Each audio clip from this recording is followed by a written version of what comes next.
convenio con Begal Seroski, es el convenio de Camiño a Camiño. Se lo agradezco muchísimo, 18.000 euros con el IVA.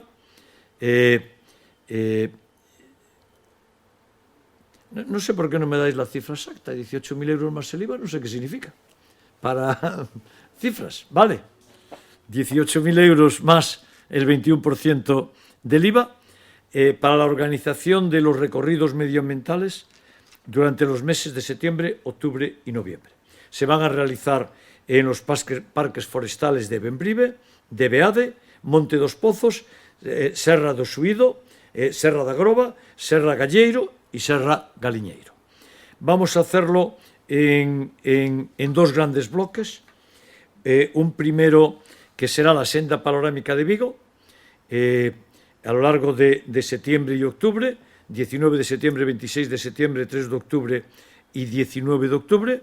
Vigo Zoo Parque Forestal de Bembrive, de Beade, Monte dos Pozos, Salláns, y por tanto una primera en senda panorámica y una segunda, Serra Sao Carón de Vigo, que serán en octubre y noviembre, 17, 24 y 31 de octubre y 7 de noviembre, en Serra do Suído, en Serra da Groba, Serra do Galleiro y Serra do Galiñeiro.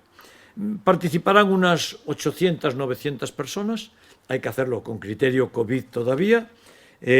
Ya participaron en estas marchas por encima de las 13.000 personas.